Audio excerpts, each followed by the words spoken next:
Dr. Shafi. He's hung out in one of my favorite, interestingly, parts in England, in that sunny place called Bradford in Yorkshire.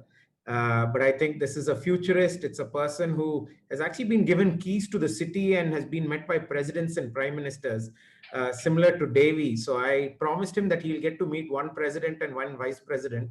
So you've got Vijay here and you've got me. And I'm pretty sure a lot of the others will be presidents of something. So Shafi, back to you. Thanks so much. Hope you can see me and see the slides that I've put on. Great to be here. Thanks, Sam, for the invitation. Thanks for a great panel so far. Harold, great to see you again. For Singularity, I love the work that you've been doing. Yusuf, I spent time in Cincinnati with the Johnson & Johnson team, actually, developing some of your stapling devices and seals ports. So I recognize that stapler you described in your first slide. And Edna is Gamar Hatima Tova. Hope you have a great Yom Kippur. So look, I'm going to talk a little about the issues around connected healthcare, looking at the future, and give you some of my insights on the travels I've had in the last few years and where I think healthcare can go on. So I work with Vodafone in 5G connected healthcare, which is relevant to the conversation today, looking at how we reimagine healthcare and connect people both here in the UK, but more remotely to offer some services.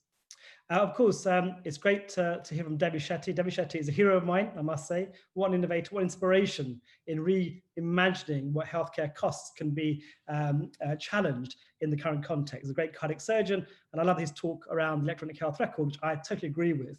It's just too unaffordable at the moment. Give it context, yesterday was our 280th birthday at the Royal London Hospital. So we've been around for a long time in our institution, and obviously we're trying to progress and move on in the world of digital health and connected healthcare. So it's great to celebrate such a milestone in our hospital's pathway. But of course, we mentioned the technologies. You know, we talk about the fourth industrial revolution, we talk about this health 4.0. What we talk about is convergence. You can't imagine one tech on its own. It's about how they all interrelate together to create the healthcare of the future. Whether it's AI, whether it's genomics, whether it's kind of this new brain interface that we're considering, and of course, things like virtual reality, etc. They're all connected by connections, and 5G now is going to really power that further. Of course, parts of the world have 3G, 4G connection, 5G remains aspiration, but we must think about the Internet of Things in that context. Over the last 6 months as a clinician, we've seen the impact of the coronavirus in terms of compressing time. Innovation has been hard in hospitals, as Devi Shetty would tell you. It's been really hard to challenge dogma and tradition in healthcare systems. In the last 6 months, we've seen 3 or 4 years of time compressed into 6 months. We've seen more innovation, less regulation, more adoption and more translation to improve the healthcare and also the education of our healthcare workers. So that's been a great challenge for us. This is the new normal. We have to springboard ahead and use it as a catapult to drive some of the innovations we've talked about already. Let's go back to medical school.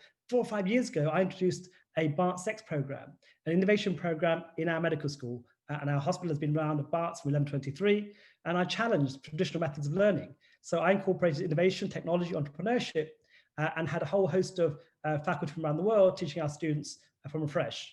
Now, of course, it's more relevant because these digital doctors of the future need to have those skills ready and knowledge base. Yet medical schools still slow far behind and teach traditional skills which are necessary, needs to be amplified using digital prowess. What does that look like for the future? Of course, we know digital is going to be part of it. Devi Shetty explained that quite with an erudite, I guess, understanding of that. It's going to be connected. We know that. There's no question about with the pandemic, we've learned the global healthcare system to become more connected, learning from one another. It has to be data-driven, it has to be personalized, of course, and has to be integrated in the healthcare system. We can't have disparate systems working together. And of course, most important thing is the patient voice. Patient empowerment and patient-centric healthcare makes sense. And we've seen that. We never thought telemedicine would take off. And actually, the patients are demanding immediacy, more convenient access to healthcare, and more affordable. So we've seen the drivers, the 5 pillars driving this system of the future that we're describing at the moment today. What does connected healthcare look like? Let's talk about the macro level, the hospital, the tertiary referral centers. They're obviously much more connected than before, but there'll be seamless connection between primary care, secondary care, and in terms of care in the community, but also into social care. It'll be a complete change in work experience. The UI, UX needs to change. The experience of the hospital, the flows through the hospital, whether it's data-driven, it needs to be improved. Do we need bigger and bigger hospitals? No, we need smaller hospitals. We need to make them smaller. We don't need the expense of acute admissions of hospital and retain people. We can churn and turn around patients much faster and think about less costs going forward. Inside the hospital will be more connected, whether it's the way that it's designed from UIX part in terms of the experience of the patient traveling to the hospital, or connecting things like X-ray machines, etc., using IA interfaces, using chatbots, whatever it is. It's going to be a revolution in the next 5-10 years about how the hospital could look in the future. But the most important thing we've learned about this whole community in terms of COVID is social care. It's inadequate. We haven't looked after patients the most vulnerable as well as we should. So technology needs to be driven. So more investment money can go off to that area. So we can actually think about how do you prevent illness, maintain well-being and health rather than looking at sick care. It's about maintaining well care is going to be the future. And many things have come out in that phase. Can we do that? Here, I advise the Abu Dhabi government for health. And what they've done is use the Malafi kind of software, like EHR, if you like, to connect 6 of the hospitals already. So suddenly the pharmacies, the labs, hospitals are all connected over the last year. They took a huge ambition project over 12 months ago, implement change. Within a year, all 100% of all the institutions will be connected. And that makes sense. It's powerful. It's data-driven. We can now create a situation where we can look at healthcare in a much more sophisticated manner, but again, much more personalized to the patient. The other cool thing about the future is about the patient experience. We need to improve the lifestyle, there's no question. During the pandemic, we've seen mental health being exposed as a problem. We need this total triage telehealth. Access healthcare is different. Can we triage using AI chatbots, whether it's going to be a kind of telemedicine platform? We're going to change the paradigm for that. Chronic disease is important. Of course, we've seen diabetics, COPD patients, asthma patients now manage the community, whereas they had hospital appointments before. Now they're managing remotely on their own and being more empowered to manage their long-term conditions. That saves enormous amount of expense. It's more personalized, and we've seen the kind of access to remote monitoring going on. 100 years ago, the futurists talked about radio doctors through a kind of a prism, through a mirror, saying that actually we can be more remote. 100 years ago, they talked about remote medicine. It's taken 100 years for us to catch up to the futurists of 1924. Now we've seen an explosion, of course, in telemedicine being used, up to 8,000% increase in hospitals around the country in the last 6 or 7 months. And now we're seeing the normality of having telemedicine, breaking bad news, seeing cancer patients, cancer diagnosis. Who would have thought a year ago we'd break bad news to patients with cancer over a telephone or telemedicine? We're being challenged. We've been very hierarchical in healthcare. We know best, doctors know best, but actually it's about the patient voice. We're changing the way we improve healthcare service by listening to the patient voice. This is my current arrangement in my clinic. As a surgeon, I see my patient from home, no face-to-face. I use electronic health record. Sadly, it's Cerner. I know it's not the best Devi, but it's kind of what we have in our hospital. And it can be improved. With the telemedicine platform, I integrate everything right in the EHR. So it's all done within a 2-hour span. I move on. And when I go around the wards, who needs to be remote? I was doing this 5 years ago. I was going around the ward with my little telemedicine platform, seeing patients. And actually, 4 years ago, it's quite tough. Now it's easier. Patients are really happy being seen remotely from surgeons, etc. This is how I interact with the hospital. I never have to leave my home almost anymore and really kind of visit the way we should interact with our patients.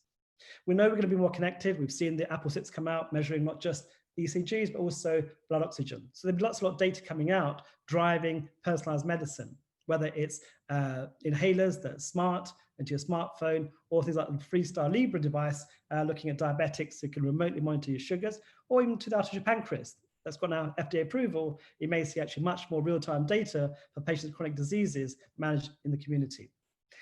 Last few slides of my work. This is really about the future. I was experimenting with augmented reality, virtual reality, mixed reality for the last 5 years, thinking, how do we teach remotely? How do we connect people's minds? And how do we become a much more wider in terms of application of education in surgery as my discipline? So back about 6 years ago, I streamed live operation using wearable tech, Google Glass, way ahead of its time. On that day, I taught 14,000 people across the globe by a simple 3G connection, a smartphone, wearable tech. Suddenly, teaching people remotely, seeing people remotely made sense to me. And actually now, we're seeing this is more relevant because the pandemic has shown us that people have gone to online platforms, immersive platforms, looking out for new ways of learning. So I've seen the change over 6 years.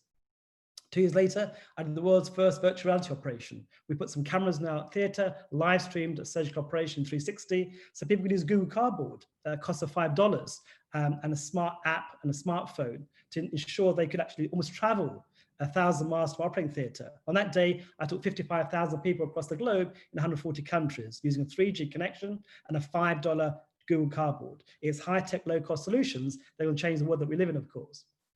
2 years ago, I decided how would I transport myself in reality, using avatars, hologram. So I actually connected with Shaila Shukandi, who's the head of the Tata Memorial Cancer Center in Mumbai, and also another surgeon in New York. And we thought, let's try to connect, do like a multidisciplinary team meeting in the theater using mixed reality.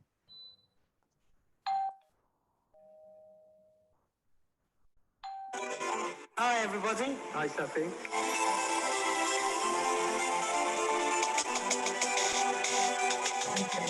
Accelerate this, Shafi, because we're running a bit behind, please. Last slides. That's it. Last bit is the hologram. This is me doing the holograms live. It's transmitted in real time using 5G, just appearing out of nowhere. And I've actually done talks around the world using my holograms, just appearing in mixed reality to other part of the world, just democratizing healthcare, showing what can be achieved. And that was kind of my last slide. I leave the one last final statement from Willie Gibson, who's a Canadian author, who says the future is already here. It's just not even distributed yet. And it's our role to make sure that healthcare becomes more equitable as we go around the world. Thank you, Sam. Apologies for slight delay in that presentation. Hey, not at all. Thanks, Shafi. I think it's quite a view around the world. The only difference is I saw glasses that were a bit more expensive than $5 on you. And I think the reality Zoom has made it happen for a lot less today. So sometimes the world does conspire to make the right answer in front of you. We have a couple of questions, and Dr. Shafi or maybe Harold, any of you have a view on this around the CDS, the standardization piece? Yeah, and I just add a couple points to that in the sense that I agree with Yusuf. The user experience is pretty woeful in hospitals. The interaction, waiting for computers to start working, all that kind of thing puts people off. But I think what we have now with the pandemic is kind of a new, they call it the new normal, but I think the doctors are now more engaged in technology innovation. I think the part of the reason why they haven't engaged before is we haven't really put innovation at the heart of everyone's job description or every health worker's work plan. And we've always had adopters and early innovators who've driven that change. What was missing, taking the entire community with us on that journey. And I hope we can reflect more on that to ensure these kind of technologies become much more commonplace and people find it easier to use. So I am seeing a change in people's mentality going forward. Thanks a lot.